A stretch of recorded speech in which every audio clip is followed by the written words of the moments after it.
Bonjour à tous, dans cette nouvelle vidéo, on a le plaisir de recevoir Alexandre Lacharme. Bonjour Alexandre. Salut Christophe. Bon, quel plaisir de se retrouver en vidéo, de retrouver notre spécialiste en division de parking pour échanger un petit peu sur ce sujet. Je suis très content qu'on puisse échanger ensemble sur ce sujet-là. Ça fait un petit moment qu'on s'en parle et là, on arrive à trouver le bon moment, le bon créneau. Donc, très content de passer ce moment avec toi. Exactement, oui, ça va être très bien. Je sais qu'il y a beaucoup de membres du club qui attendent d'avoir un petit peu ton retour d'expérience là-dessus. Je te remercie d'avoir participé à la rédaction de notre article sur notre blog qui va apporter, j'espère, beaucoup d'informations aux lecteurs et aux personnes qui ont envie d'investir dans cette niche de la niche des parkings, j'ai envie de dire. C'est ça. Voilà. Ben écoute, j'ai quelques petites questions pour toi, un petit peu pour compléter un petit peu ce qu'on a pu écrire sur le blog. Mhm. Donc déjà, je voudrais savoir comment toi tu as découvert cette stratégie de la niche immobilière des parkings, comment tu es tombé dedans. Bah écoute Christophe, on est en 2012, donc tu vois, ça fait un peu plus de 10 ans, 11 ans. À l'époque commercial dans une petite agence de communication, donc beaucoup de chasse, comme on dit, de prospection téléphonique, sur les salons aussi, en France et puis à l'étranger. Un métier que j'ai adoré, mais qui est très exigeant, qui te donne aussi le goût de l'enrichissement, d'aller toujours plus loin, la compétitivité. C'est un peu comme le sport, le métier de commercial. Et je me disais, bah, écoute, c'est très bien, mais j'aimerais bien aussi avoir un tout petit peu moins de pression sur le chiffre. Et du coup, si je pouvais avoir une rentrée d'argent parallèlement à mon job de commercial, l'idée, c'était pas du tout de quitter mon emploi, mais ça pourrait être bien, ça pourrait me détendre un peu. J'aurais moins l'impression du patron qui toque à la porte vitrée en disant bah cette semaine combien tu fais de chiffre d'affaires ou ce mois-ci. Et du coup j'ai commencé à m'intéresser aux finances personnelles. J'ai commencé à lire des bouquins, à regarder des vidéos sur YouTube. Alors en 2010, 11, 12, il y a peu de contenu, mais il y a quand même quelques acteurs francophones. Vraiment tu les comptes sur les doigts d'une main, hein. Il y avait quelques acteurs francophones sur ces sujets-là. Et du coup, dans le RER qui m'emmène de mon domicile à Paris jusqu'au bureau de la société dans les Yvelines, et ben, j'ai 1 heure de RER, grosso modo, et je lis des bouquins, j'écoute des podcasts. Vraiment, je rentre à fond dedans et je découvre l'investissement immobilier. Et puis, j'entends parler de l'investissement dans les parkings. Et je me dis, bah, pourquoi pas, c'est peut-être un truc qui est bien pour moi. J'ai pas beaucoup d'argent à l'époque, je gère pas forcément bien mes finances personnelles non plus, hein, il faut dire la vérité. Euh, j'ai plutôt tendance à dépenser un peu plus que ce que je gagne. J'ai pas vraiment de notion d'épargne. J'ai pas d'exemples familiaux aussi d'un parent qui a investi et qui me dirait: «Bah, il faut faire ça», ce qu'on appelle un peu le bon père de famille. Ça, moi, je l'ai pas eu cet exemple-là. Donc je me suis vraiment, «bougé» entre guillemets, par accident, par souci financier en me disant: «J'ai pas d'argent, je suis, dans la panade, si je fais rien. Donc du coup, il faut que je le fasse». Tu vois? Il y a plus le côté électrochoc que le côté, héritage familial, Oui, ce qu'on a enseignement, pu et cetera. inculquer, quoi. Oui, je Il y a comprends. rien qui m'a été inculqué d'un point de vue financier puisque le père, il y en avait pas depuis que j'ai 9 ans et ma mère, la propriété, c'est pas son truc. Elle voit plutôt ça comme une prison, tu vois? Comme pas mal D'accord. de gens, hein, d'ailleurs, C'est vrai. Beaucoup de gens hem, ont un peu peur de l'immobilier en se sentant, comme tu dis, un peu un fil prisonnier. à la patte, en fait. Elle se C'est dit: ça. «Bah, oh là là, je vais être dépendant de la banque», et c'est une croyance, une fausse croyance qui est assez répandue.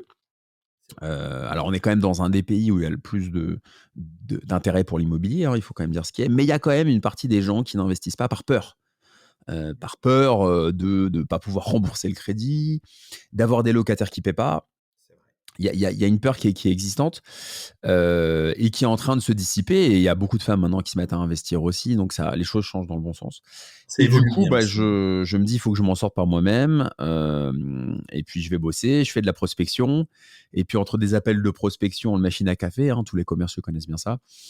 Je prends mon petit téléphone, l'application, tu sais, Se Loger, Le Bon Coin et cetera, du moins cher au plus cher parce que j'ai pas un rond, et je vois un pauvre parking, miteux, dans le 18e arrondissement à 4 000 € où tu peux même pas mettre de voiture, tu peux mettre juste une moto. Vraiment, c'est un truc biscornu, quoi, tu vois? Et je me dis: «Bah, qu'est-ce que c'est que ce truc?» Et pourquoi pas? Il y a peut-être un truc, et peut-être que si je l'achète, je vais en tirer un loyer, mais je comprends rien. Combien ça va me coûter en frais de notaire? Il y avait beaucoup d'inconnus, mais j'ai un tempérament assez fonceur et je me suis dit: «Bah, écoute, pourquoi pas?» Je décroche mon téléphone. Ça, c'était une seconde nature, hein, je passais mon temps à décrocher mon téléphone, donc j'avais pas cette appréhension. Mhm. J'appelle le conseiller Century 21, à l'époque, les conseillers, avec des coupes, tu sais, des meilleurs Oui. vendeurs. Il y avait ça encore chez Century 21, je sais pas si c'est encore le cas, mais il y avait un côté très américain, Ouais. un peu comme dans les films, et du coup, c'était un vieux de la vieille, et puis il me voit arriver dans son bureau le soir, et puis, bon, il se dit: «Qu'est-ce qu'il veut ce petit jeune?» Il me montre la place, je l'achète et je la loue 45 € par mois. Je trouve un locataire qui reste 5 ans, qui loue une mo qui a pour sa moto, et du coup, ça me fait un rendement, tu vois, brut, si on compte pas le notaire, qui était aux alentours de 10 à peu près, Mhm. avec des charges très faibles, 4 € de charges par mois, une taxe C'est foncière très l'avantage faible, des parkings, ouais. Mm. une taxe foncière très faible qui malheureusement, augmente. J'ai pas regardé, la douloureuse là, j'ai reçu une notification, pour les taxes foncières 2023, et je me suis pas connecté, je voulais bien digérer hier soir. Elles arrivent et elles sont hautes. En Ouais. moyenne 7%. En tout cas, moi, c'est ce que j'ai vu, hein, Combien? sur les différents biens, ouais. Ah ben, 7%? 7% d'augmentation, j'ai envie de dire en moyenne, c'était les recommandations de l'État et en tout cas dans différentes villes, on a eu quelques échanges. Nous suis le forum du club aussi à ce sujet. Après moi je suis à Et Paris, hein. ah bah à Paris, je sais pas, mais il y a des membres de Paris qui n'ont pas voulu me donner leurs chiffres, mais je Ah pense tu que ça a dû m'étonnes. monter fort. Ouais, ouais, non, non, on est c'est beaucoup plus que ça. Hem Et du coup, j'achète cette place, et là, il y a un déclic, voilà. Donc voilà l'histoire de la première. Pourquoi? Parce que, peur de manquer, peur du manque financier, hein, c'est un sentiment que beaucoup de gens ont, Bien peur sûr. du manque, c'était pas du tout une histoire de faire comme papa, maman, tu sais? Il y a des gens qui ont ce besoin de prouver au père, à la mère. Non, non, moi, c'était il fallait manger. Donc il y avait vraiment une nécessité financière, et du coup l'électrochoc, hein, tu sais quand tu as un peu d'argent, et puis d'un coup tu as plus rien pour X ou Y raison, bah, là c'est la peur, hein, et la peur C'est ça vrai. fait bouger. C'est vrai, tout à fait. Tu as entièrement raison. Ouais. C'est ce qui est malheureusement une motivation Ouais, un peu tardive chez beaucoup de gens parce que les gens n'anticipent de moins en moins leurs investissements ou les choses qui peuvent leur faire des revenus alternatifs. Mais tu as tout à fait raison là-dessus. Ouais. Ça fait bouger. La peur fait bouger. Très bien. Donc du coup, alors là, donc c'était une seule place. Et donc une autre question qui me vient tout de suite dans cet échange. Mais comment t'es vraiment venu cette idée de dire mais il faut que je mette plusieurs motos pour doper mon rendement?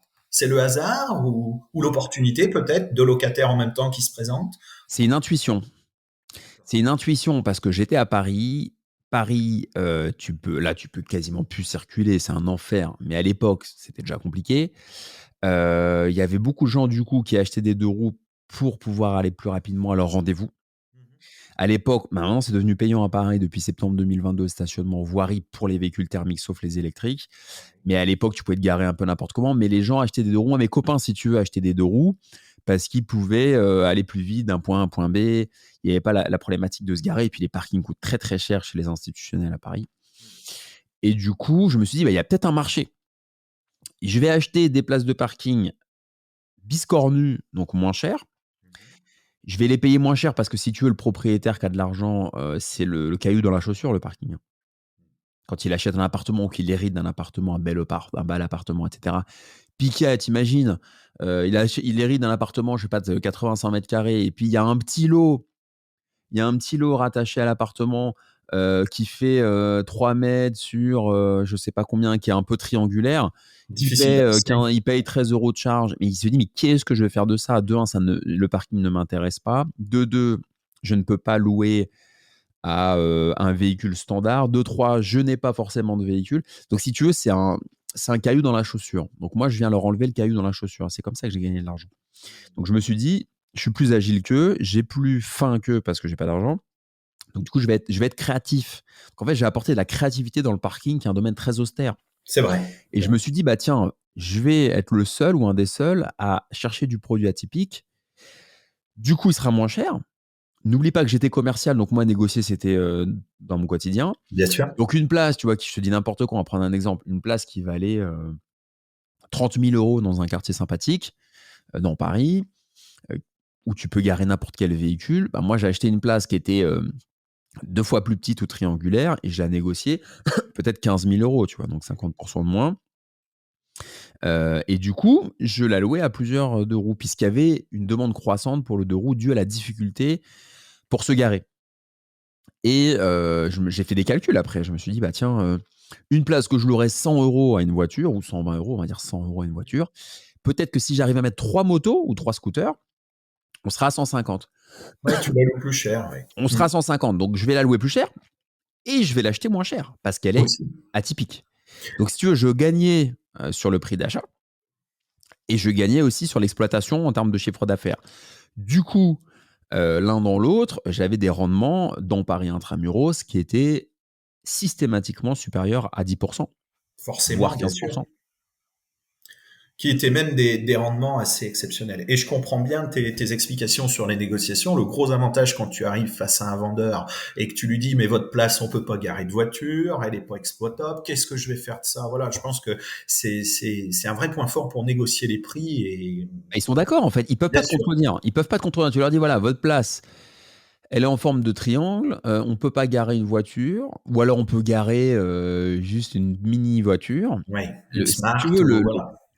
ton propriétaire, en face, il peut être que d'accord avec toi. Donc il va te dire: «Bah écoutez, oui d'accord, moi qu'est-ce qu'on fait? Je suis Voilà. pressé». Proposez-moi, voilà, faites-moi une offre et je Donc l'accepte. j'étais seul sur le marché. Alors maintenant, je n'ai quand même pas mal raconté ma vie, donc je me suis créé des petits copains, qui font comme moi, c'est le jeu. Des concurrents, mais bon, Beaucoup. c'est signe que le business fonctionne bien. Voilà, et puis moi, j'avais envie de partager à un moment, si tu veux, j'en avais marre de tout garder pour moi.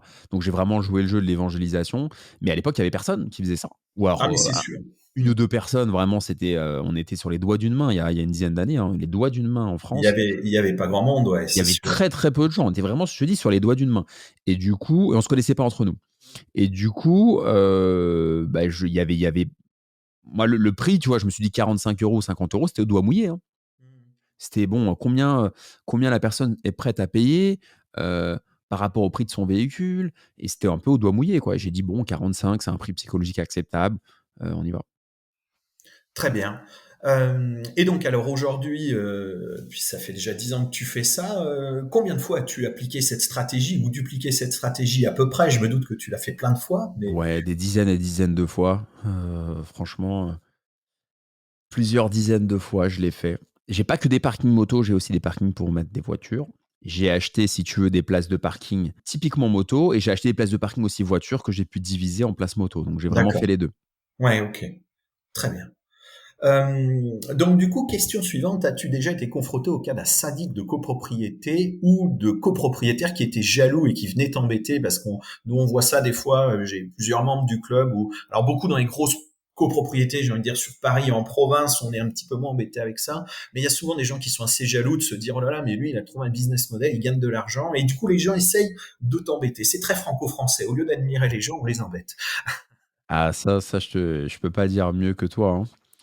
C'est pour ça que tu sais, pour vivre heureux, vivre mon cachet, il faut pas trop fanfaronner, parce que ça revient toujours dans la figure. Hem, oui, oui, bien sûr que j'ai été embêté. Ta question, c'est est-ce que j'ai été embêté par ça? Oui, en fait, si tu as déjà été confronté au cas d'un syndic ou de copropriétaire qui était un petit peu, entre guillemets, un Ouais. peu jaloux que toi t'arrives et une place qui était biscornue, tu viens mettre des motos, ils se doutent que tu as des revenus locatifs, donc les gens essayent un petit peu de t'embêter, de dire il a pas le droit de faire ça, voilà, qui viennent un petit peu te perturber ou t'embêter, quoi. Oui, oui, c'est arrivé plusieurs fois, c'est arrivé plusieurs fois. Il y a une fois, par exemple, je te donne un exemple, je vais donner 2 exemples. Il y a un exemple assez récent. J'étais à la dune du Pilat, cet été. Bon, c'était sympa, je me détends, et cetera, et j'ai quelqu'un qui est abonné à mon compte Instagram et qui met un commentaire un peu bizarre. Et en fait, j'étais pas allé à une AG, et du coup, il était un peu mécontent parce que j'étais pas allé à une AG, parce qu'il voulait quelque chose pour sa place de parking à lui, et du coup, il était quand même abonné à tous mes contenus, regardait tout, et il me mettait des petits pics, en fait. Donc tu vois, il y a des gens qui vont te suivre et qui vont t'en vouloir et tout écouter. Donc c'est pas très, très bienveillant. Donc ça, c'est un Mais premier c'est truc. malsain, ouais. Donc faut faire attention à ça. Après, deuxième élément, qu'est-ce que j'ai eu comme cas de figure? Oui, j'ai eu une fois, j'ai acheté une double place de parking, très belle double place, où j'ai pu mettre 10 motos et scooters. Donc là, tu as 10 motos et scooters à 70 € par mois, donc 700 € par mois. C'est une place que j'ai toujours, hein. Donc Génial. j'encaisse 700 € par mois de loyer. J'ai un crédit à 230 € par mois sur 20 ans, et j'ai des charges assez faibles. Donc là, j'ai un bon cash flow. Les gens ne bougent pas. C'est un super quartier près de Montmartre à Paris, dans le 18e. Et donc je fais un marquage au sol, j'ai réussi à récupérer des billes, bon, c'était un peu compliqué, et 3 semaines après, je reçois un email du syndic en disant, bah, en fait non, monsieur, Lacharme, vous avez pas le droit de mettre des 2 roues, c'est interdit. Il y a eu un PV d'AG en 1987, Ah oui, invraisemblable. Puis bon, incroyable. alors moi sur le coup, tu vois, j'ai le moral dans les chaussettes et tout et je leur dis: «Bah écoutez, montrez-moi, montrez-moi ce document en fait». Ils ont été incapables de me le montrer. En fait, c'est juste une intimidation, parce que ça les dérange. Alors pourquoi ça dérange? Il y a plusieurs raisons. Il y a pas mal de jalousie parce que moi, c'est surtout des places ouvertes, donc c'est pas des box. L'avantage du box, c'est que tu fais ce que tu veux à l'intérieur, c'est Oui, beaucoup tu plus es discret. caché à l'intérieur, ouais. Tu peux, si tu veux faire du stockage, tu peux, voilà, tu peux faire du stockage, tu peux mettre des 2 roues. Bon, c'est pas à la vue de tous. Une place extérieure, bah, quand tu as une place voiture et que tu mets 4 motos avec un super marquage au sol, bah, tes copropriétaires vont tout de suite voir, ils vont se dire: «Mais ah tiens, qu'est-ce qu'il fait? C'est ce C'est qu'il fait, pas c'est c'est pas ça. idiot», donc ça peut susciter des conversations, lors des AG, des conversations, dans les parties communes entre donc c'est jamais voilà, ça crée des conversations. Les conversations, elles sont moins souvent, bienveillantes que un petit peu, chatouilleuses et poil à gratter, donc Ouais. c'est un peu dommage. Mmh. Et puis après, parfois, ils ont un peu peur. Ils se disent: «Bon, bah, il y a des gens» en fait, c'est des gens qui n'habitent pas forcément dans la C'est copro. ça. Ce que je Ouais. peux comprendre, au demeurant. Si tu veux, tu fais une coloc, il y a 4 véhicules, il y a 4 motos. Bon, bah, c'est 4 personnes qui vont rentrer dans le parking, mais qui n'habitent pas dans la copro. Qui n'habite pas ici, Que ouais. les copropriétaires se rassurent, ils ont la plupart du temps pas accès aux parties communes, si Ce qui tu est veux. le cas, moi j'ai la même chose sur mes parkings. Il y a beaucoup de copropriétaires qui disent ça fait des allées et venues dans les parkings, des choses comme ça, même si les gens en fait ils viennent juste stationner ou voilà. Donc du coup, il faut beaucoup rassurer les autres copropriétaires. Ouais. Mm. Voilà, il faut les rassurer, ça crée des allées-venues, mais si tu veux, ce qu'il faut leur dire, c'est que, ils ont pas le droit de l'interdire. C'est ça, c'est ça. Oui, oui. C'est Donc on est un peu sur quelque chose d'assez surprenant, tu vois? D'assez nébuleux et bon, c'est de la bande passante mentale, quoi. On n'a pas le temps. On n'a pas le temps de gérer ça et si tu as, des dizaines de fois ça, c'est un peu compliqué à gérer, quoi. ouais, ça amène du stress et un petit peu de Ça amène du soucis à stress et nous, gérer, on veut ouais. faire ça pour Mm. gagner de l'argent et on veut pas faire ça pour avoir du stress. Donc C'est si ça. tu veux, ça amène du stress, bah, on est moins fan. Donc moi, l'objectif quand on et pour toi aussi et pour les gens, qui sont dans ta communauté, c'est pareil dans ton club. On veut trouver une niche immobilière qui nous ramène de l'argent, du revenu passif avec le moins de stress possible, sinon on ferait pas du parking. C'est ça. Ouais, tout à fait. C'est très bien résumé. C'est exactement ça. Du coup, tout à l'heure, je rebondis parce que tu as parlé un petit peu des bips d'accès sur les parkings et on sait que c'est pas toujours facile en fonction des copropriétés. Du coup, quel conseil tu pourrais donner quand le nombre de bips est limité par la copropriété? Est-ce que, alors, quand on est dans le cadre de télécommande configurable, je pense que c'est plus facile d'en acheter sur Internet, de pouvoir bouger les petits switches. Mais je sais qu'à Paris, il y a beaucoup de copropriétés où C'est ils ont codé. limité. Ah ouais, non mais C'est c'est codé. Mmh. surtout, Christophe, que moi, à ma connaissance, que les gens nous réagissent et nous écrivent s'il y a des trucs, mais la plupart des copropriétés à Paris, en tout cas dans moi où j'ai acheté, les portails sont codés. Je peux pas m'amuser à aller faire un duplicata, par exemple, sur des sites spécialisés ou bien même sur Amazon en achetant des télécommandes vierges. D'accord. Non, Ouais, non, non, non. ça, c'est le vrai avantage qu'on a, nous, en province. Parce que moi, je parle de ce que je connais, c'est-à-dire la province. Moi, Paris, j'y vais de temps en temps pour le boulot, mais je n'ai pas de parking sur Paris. Et c'est vrai qu'en province, moi, j'ai cette chance-là. C'est que bon, le nombre de bips n'est pas forcément un problème parce on a les petits switches dans les télécommandes et du coup, bah, on peut configurer la bonne fréquence radio et puis on a autant de télécommandes qu'on veut, quoi. Même dans les copropriétés? Oui, alors ben, moi j'ai quelques copropriétés. Alors je vais aussi beaucoup dans les réunions de copropriétés et je te cache pas que je me bats un petit peu quand ils veulent mettre un peu des bips codés. J'essaye de me battre pour garder la main dessus en disant aux autres copropriétaires, mais après le syndic va vous vendre les bips très chers, ils vont en profiter. Voilà, Ah oui. j'essaye de trouver un petit peu les contre-arguments parce que bah moi ça m'arrange surtout dans le cas de division ou de choses comme ça, bah, de pouvoir avoir autant de bips qu'on veut et on va dire à moindre frais parce que tu les achètes toujours moins cher sur internet que si tu as les bips directement par les syndics. Et les bips codés coûtent très cher en eux-mêmes aussi, pour des raisons de Ah oui, oui, oui. sécurité évidentes. Ah bah, moi, ils me les vendent, ça augmente, hein. La plupart des syndics me les vendent 40, ouais, 42 €, 40 €. Puis après, il y a les frais de port, hein, il y a tout, quand tu veux pas aller les chercher toi-même. Donc c'est une histoire à 45-50 € une télécommande quand même, hein. Ouais, Donc, donc c'est vrai que c'est vite une dépense qui peut être compliquée. Et donc alors du coup, est-ce que toi tu as des astuces ou des conseils à donner comme nombre de bips est limité un vrai sujet sur la colocation de parking, d'avoir des bips. Donc moi, ce que je fais maintenant, j'ai quelques astuces. Après avoir eu ce revers de médaille et cette, disons cette contrainte avec cette belle opération de double place, je demande quand je fais une offre d'achat, je mets souvent en condition suspensible d'avoir au moins un certain nombre de bips au moment de la signature, ce qui met un peu au parfum la copropriété. Oui, La copropriété, voilà, ça la met au parfum qu'il y a, une personne qui va acheter une place de parking et qui veut, 5 bips. Donc s'il y a un problème, l'avantage, c'est que déjà toi, quand tu vas signer chez le notaire, l'acte de vente, tu te retrouves avec les 5 bips, tu en gardes 1 pour toi et puis tu en as 4 pour les louer à tes 4 c'est déjà motards, bien. voilà. Ouais, Et dans un second temps, parallèlement, si tu veux, tu mets au parfum la copropriété. Comme ça, si jamais elle s'y oppose, tout de suite, tu n'achètes pas la place. c'est ça. Oui, Puisque tu es tu protégé voilà, et tu es voilà. protégé. En fait, tu commences à faire un peu de teasing envers eux et s'il y a un vrai sujet, tu seras alerté. Moi, ça m'est arrivé. Ça m'est arrivé une fois, par exemple, j'avais demandé ça, et je voulais un écrit. J'avais dit: «Voilà, je veux un écrit du syndic comme quoi ils sont OK pour que je mette plusieurs, motos et scooters». Et j'avais eu quelqu'un du conseil syndical qui m'avait fait la misère en disant: «Non, mais nous, on veut pas, on va vous bloquer, on va vous faire la rétention». Enfin, c'était des problèmes d'entrée de jeu. Bah, j'ai dit à l'agent IMO, «Surtout pas». Et l'agent IMO, bon, honnête comme il l'était, hein, ou pas d'ailleurs, m'a dit: «Non, non, mais tout va bien, il y a aucun frein, et cetera», parce que lui, il veut le vendre. Donc il y a Bien pas sûr. forcément, bah, vous le savez, hein, mais il y a pas forcément d'alignement d'intérêts entre fatalement l'agent IMO qui veut empocher sa commission et le truc. Donc il faut pas se fier, s'il y a un intermédiaire, s'il y a un agent IMO, faut pas se fier à ce qu'il va vous dire. Il faut absolument systématiquement demander. Alors, parler au syndic, c'est très compliqué. Parler au conseil syndical, c'est très compliqué. C'est plus facile de parler au conseil syndical qu'au syndic. Le syndic, il s'en fout de vous, vous n'êtes même pas propriétaire. Oui, c'est Le vrai. conseil syndical, ils vont devoir vous supporter.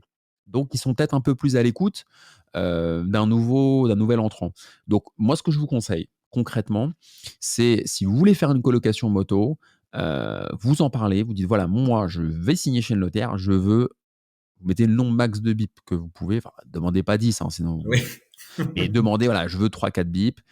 Et si vous voyez qu'il y a des problèmes, qu'il y a des réticences, et cetera, moi, je vous conseille de ne pas y aller. J'ai plein de conseils à donner, hein, que vous pourrez retrouver aussi dans le bouquin. Je crois que tu as mis un lien sur ton article. Oui, en bas de l'article, tout Il à y a, il fait. y a- il y a plein, il y a plein de conseils dans le bouquin, mais je peux en donner un autre, par exemple. Demandez, renseignez-vous s'il y a un gardien d'immeuble, parce que parfois, il est plus facile d'obtenir des bips auprès du gardien que du syndic. Pourquoi? Parce que quand vous êtes en copropriété et que vous avez un gardien qui est sur place, souvent ils ont du stock d'avance. Bien sûr. Donc vous arrivez, «Bonjour monsieur, bonjour madame», avec un grand sourire, en bon commercial, «Écoutez, j'aimerais un nouveau bip». Hop, vous donnez un chèque de caution, il note votre nom, ou alors soit vous donnez un chèque, pardon, pas de caution, mais vous payez le bip, ou alors il note votre nom et il transfère au syndic pour que vous soyez prélevé, mais eux s'en foutent, le gardien il fait pas de résistance. Le syndic, il est débordé, il gère peut-être 20 copropriétés, donc monsieur Lacharme ou monsieur Tartampion qui demande un bip, c'est le cadet de ses soucis. C'est un peu comme le néon du parking qui tombe en panne. C'est ça. C'est ça. C'est un truc que Et je suis en train de vivre là. Et ce qui est aussi l'avantage, c'est que du coup aussi peut-être beaucoup de syndics, quand ils ont les demandes des notaires pour avoir plusieurs bips, peuvent aussi des fois balayer ça rapidement en se disant on a d'autres choses à gérer qu'un monsieur qui veut acheter 4 ou 5 bips. Et parfois il y a aussi à mon avis plus de chances que ça passe tout en étant protégé chez le notaire pour l'acquisition du parking. Ouais. Faut toujours être carré, être très clair. Faut toujours être très clair, dire: «Voilà, bonjour, moi je suis prêt à acheter votre place. En revanche, j'ai besoin, de, 4 bips le jour de la signature chez le notaire». Tu as pas à te justifier. Si jamais ils veulent que tu justifies, tu peux soit dire: «Bah, je vais faire mettre des motos», sinon tu dis: «Bah, voilà, j'en ai besoin un pour ma femme, puis un pour mon fils». Bon, mais si au moment où tu dis: «Je veux 3, 2, 3, 4 bips», ça prend des plombes, c'est des frictions, et cetera, bon, c'est peut-être pas l'objectif Oui, de ça l'opération. annonce de soucis qui vont arriver dans le futur. Donc il faut parfois être raisonnable et Et se m retirer et d'une. même si Voilà. théoriquement, juridiquement, ils ont pas le droit de te l'interdire parce que c'est pas dans le RCP, parce que ils vont pas faire, ils vont avoir une modification de RCP pour si peu. Dans les faits, il y a la théorie et la pratique, hein. La théorie, ils peuvent pas te l'interdire. C'est vrai. La pratique, bon, ils peuvent. On n'a pas envie de relancer 4 fois, Bien sûr. 4 fois le mail, le machin. Enfin, moi, j'ai autre chose à faire. Et toi aussi, et la communauté aussi. Donc, je pense qu'il faut être entre gens intelligents, de bonne composition. Et c'est là où on peut faire des affaires. Et puis même si le syndic n'a pas le droit de t'interdire, on va pas partir en procédure alors même qu'on vient d'acheter un Moi, j'ai emplacement de failli, hein. parking. Ouais. Moi, je parlais de ça, Mmh. parlait d'avocat, de machin. Ouais. J'ai commencé à m'exciter parce Mmh. qu'attends, j'avais dépensé 52 000 euros avec les frais de Bien sûr. notaire. J'avais placé 10 locataires à 700 balles. J'avais passé du temps. J'ai fait des marquages au sol. J'ai fait 10 contrats de location. Attends, ils me sortent un truc de 87. Ils Ouais, m'emmerdent. c'est quand même limite, ouais. Ouais, ouais, ouais. Donc, voilà. Mais bon, ils ont essayé, mais ils y sont pas réussis, donc c'est Non, ils bien. sont tombés sur un os avec moi. Je leur ai dit d'ailleurs. Un expert. Très bien. Parfait. Allez, une petite dernière question là qu'on avait reçue de la communauté. Donc, alors la question que tout le monde se pose, ça c'est une question très importante et je pense qu'on a beaucoup de pistes dans ton livre. Euh, mais alors, comment trouver un parking pépite à diviser justement? Quelques astuces, quelques idées. Alors, comment trouver, ouais, Christophe, un parking pépite? C'est un parking qui Oui, c'est un quartier déjà où il y a de la demande. Tu vois? C'est un quartier où il y a de la demande. Ça, c'est valable pour tous les parkings et tout l'immobilier en général. C'est un quartier où il y a de la demande. C'est pas aller trop bas dans les sous-sols. Ça, je pense que, ben, tu as dû en parler dans d'autres articles. J'imagine que c'est du récurrent, mais il faut pas aller trop tout bas. Aujourd'hui, moi, je suis plutôt focus sur une ville comme Paris. Paris, le problème, c'est que les gens sont tout le temps pressés Oui. et que, si tu leur dis: «Je suis au -3» et qu'il faut 7 minutes pour accéder à ta bécane, je te jure qu'ils C'est partent. trop long. Ouais, c'est trop long. Donc, il faut aller idéalement au niveau zéro. Tu vois, là, le parking dont je te parle, tu mets un bip, tu marches 20 mètres, 10 mètres, boum, tu as ta place. Tu gagnes un temps fou. C'est vrai. Alors que C'est quand vrai. tu vas aller chez Indigo, chez Interparking, tu vas descendre des -5, des moins trucs. Il faut un parking où il y a un peu de lumière. Il faut être très carré avec son locataire. Il y a aussi, il y a un truc dont on parle jamais. Et toi, je sais parce que tu as un très bon relationnel, c'est soigner le relationnel avec ton client aussi. Ton locataire, c'est un client. Il faut soigner ton relationnel. Être joignable. Moi, tu vois, ils ont mon téléphone, ils peuvent m'envoyer un SMS, ils ont mon WhatsApp. Être sympa. Quand je les choisis, je refuse plein de locataires. Je leur demande ce qu'ils font dans la vie. Alors, bien entendu, je leur demande pas de fiche de paie et tout, mais je discute Bien avec sûr. eux. Mmh. Bonjour, bah, du coup, OK, vous habitez dans le quartier. Alors, c'est plutôt pour louer, vous habitez à côté, c'est pour le boulot, que faites-vous? Voilà, tu fais Comprendre leurs un boulot de besoins, ouais. commercial, tu vois? Bien sûr. Et puis ça permet aussi ces questions, je pense, de trier aussi les gens qui sont susceptibles, alors d'être des mauvais payeurs, il faut bien pas trop employer le terme, mais il y en a quand même quelques-uns, même si on en Bah, a en beaucoup espèces, moins que dans les je logements, mais déconseille, voilà. hein.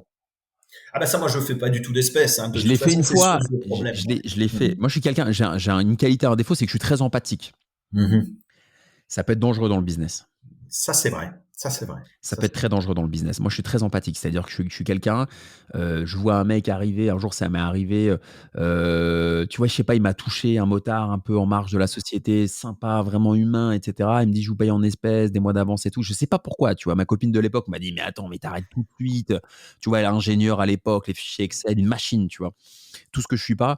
Et du coup, elle me dit: «Tu fou», et cetera. Et moi, j'avais cette empathie-là, ce côté, relationnel qui m'a servi aussi dans le business en tant que commercial, hein. bien sûr. Mais, et du coup, bah, j'avais du mal à me faire payer. Donc, tu vois, j'aurais dû l'écouter. Donc les espèces, non. Virement, moi, je recommande de faire signer un contrat de bail, hein, un contrat de bail Ah avec ça, le c'est le syndic. minimum aujourd'hui, ouais, pour un emplacement, ouais. Je Mmh. demande une caution. La Mmh. caution, c'est la valeur du BIP. Moi, j'ai Mmh. fait un forfait, un fixe, Ouais. hein. Je vais pas dire: «Vous me donnez 32,50, 32 Non, machin». c'est ça. C'est ça. Donc j'ai cette approche-là. Et après, pour en revenir plus précisément à la place, il faut une place où on peut effectivement, mettre un certain nombre de motos. Ne soyez pas trop gourmands. Ne mettez pas des sardines. C'est-à-dire les gens qui mettent des 90 centimètres entre les motos, bah non, parce que si, il se pointe avec une Harley, une Honda Goldwing ou quoi, et qui se met sur la béquille latérale, ça, il n'aura pas la place. Puis il faut qu'ils Donc, puissent accéder à leur véhicule parce que on voit souvent justement ça c'est des erreurs dans les divisions de parking d'aller vouloir être tenté par l'appât du gain j'ai envie de dire et d'aller mettre plein de motos mais je pense que dans un cas comme ça tu risques de le confirmer mais si un motard il prend la place parce qu'il a vraiment besoin il est coincé mais après il va chercher activement une autre place où il a plus de possibilités de tourner autour de son véhicule donc ça peut faire plus de turnover justement en fait, peut-être. faut vous mettiez à la place de votre locataire. Il y a trop de gens, moi, qui me contactent, qui veulent investir, qui sont trop auto-centrés sur leur rendement. C'est très bien. Vous, est-ce que vous louerez cette place, en fait? Mettez-vous à la place de votre interlocuteur. Il faut que ce soit agréable. Il faut que vous soyez agréable, professionnel et sérieux, bien entendu à l'heure, même un peu en avance. Si vous vous pointez en retard, bah, il va peut-être payer en retard. C'est une Ouais, question de respect, là, hein. c'est vrai. Donc, tu vois, sympa, dispo, curieux, pas trop, tu vois? Faut pas non plus surtout pas tomber dans la familiarité Bien et puis sûr. avoir une place claire avec un contrat de location, être réactif. Ah voilà, si, il perd son bip et que, vous répondez, 3 heures après, en disant: «Bah, très bien, bien reçu, je m'en occupe, je demande au syndic». Vous mettez en copie peut-être votre locataire avec le syndic, il va dire: «Waouh, Oui, c'est pro. Ouais, j'ai bien quelqu'un sûr. de pro, quoi, j'ai quelqu'un de pro» et là, il va être tenté de vous payer, dans les temps, et même de vous payer avant. Moi, j'ai des clients qui sont hyper contents, ils me payent le 28 du mois, un peu en avance, tu vois? Comme un Ouais. comme un employeur. Enfin, ça dépend lesquels. Ça dépend des Heu, clients, ouais. Mais moi aussi, j'ai des locataires mais qui si vous aiment êtes bien. si vous êtes, voilà, si vous êtes par-dessus la jambe, un peu hautain, vous prenez les gens de haut, vous êtes un peu condescendant, il y a pas de contrat de location, le marquage au sol, il est pas beau, heu, votre locataire vous pose une question, vous répondez, 48 heures après, bah, vous étonnez pas, d'avoir des on a les clients qu'on mérite. C'est vrai, C'est une c'est vrai. entreprise, on est Ouais. entrepreneur, hein.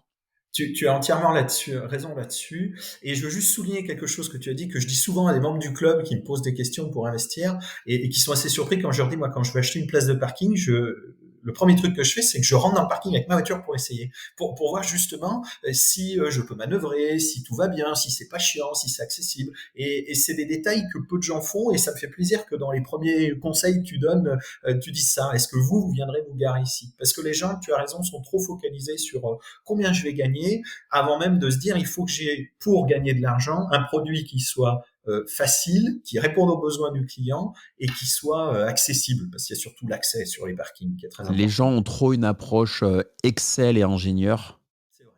et il leur manque de l'intelligence émotionnelle et un côté relationnel et commercial. C'est vrai. C'est vrai. Tout Moi, à c'est ce que fait. j'ai constaté et c'est les conseils que je donne aux gens, heu, parce qu'aujourd'hui, il y a de la concurrence et quelqu'un qui vous aime pas, il ira louer ailleurs. C'est sûr. Oui, oui.